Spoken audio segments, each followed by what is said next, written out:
Assalamualaikum warahmatullahi wabarakatuh. Perkenalkan, nama saya Delia Puspita, salah satu siswi dari kelas 9D. Di video ini saya akan mempresentasikan materi bab 1 IPA tentang sistem reproduksi pada manusia. Di sistem reproduksi pada manusia ini, antara lain yang pertama, saya akan menjelaskan tentang pembelahan sel. Pembelahan sel dibagi menjadi 3 bagian, yaitu yang pertama adalah pembelahan amitosis. Pembelahan amitosis biasanya terjadi pada sel-sel sederhana seperti amoeba. Tahapan-tahapan pembelahan amitosis antara lain adalah sel akan membesar mencapai 2 kali sel normal, kemudian terjadi pembelahan sel menjadi 2 bagian yang sama. Yang kedua ada pembelahan mitosis. Pembelahan mitosis terjadi pada sel-sel tubuh atau sel somatis. Pembelahan mitosis biasanya terdiri atas 4 fase, yaitu profase, metafase, anafase, dan telofase. Yang ketiga ada pembelahan meiosis.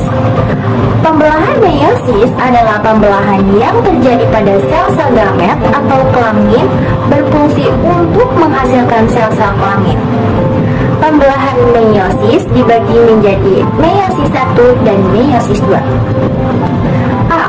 Meiosis 1. Pembelahan meiosis 1 menghasilkan 2 sel anakan yang sifatnya masih diploid. Tahapan pembelahan meiosis 1 antara lain profase 1. Profase 1 terdiri atas 5 subfase yang berbeda, yaitu fase lektoten, zigoten, pakiten, diploten, dan diakinesis. 2. Metafase 1. Tahapan selanjutnya adalah metafase 1, di mana kromosom homolog mulai tersusun rapi di bagian ekuator. Yang ketiga ada anafase 1. Pada anafase 1, kromosom homolog akan berpisah menuju kutub yang saling berlawanan akibat dari benang direndom. Dan yang keempat ada telopase 1. Pada tahapan telopase 1, membran inti mulai membentuk kembali atau disebut proses sitokinesis. B. Meiosis 2. Tahapan-tahapan yang terdapat dalam meiosis 2 antara lain adalah 1. Profase 2. Pada tahapan profase 2 terdapat 2 sel anakan sel hasil dari pembelahan meiosis 1. 2. Metafase 2. Pada metafase 2, kromosom yang terdiri dari 2 kromatid merental pada bidang ekuator. 3. Anafase 2. Kromatid mulai bergerak menuju kutub ekuator yang selanjutnya terpisah membentuk kromosom individual. Dan yang keempat, telopase 2. Sel anakan masing-masing mulai membelah diri menjadi 2, tetapi sekat sitoplasma belum terpisah sempurna. B. Struktur dan fungsi sistem reproduksi pada manusia. Alat reproduksi pada manusia dibedakan menjadi 2 macam, yaitu organ reproduksi pada laki-laki dan organ reproduksi pada perempuan. 1.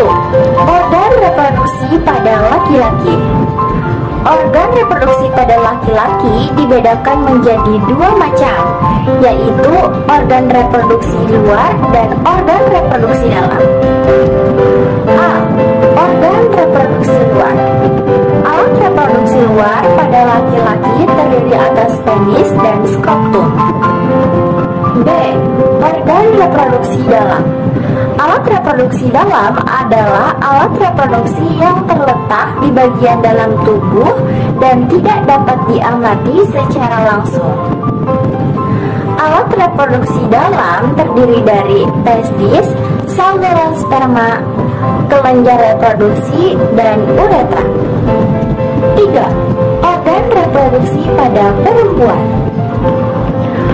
Alat reproduksi pada perempuan juga dibedakan menjadi 2 bagian, yaitu alat reproduksi luar dan alat reproduksi dalam.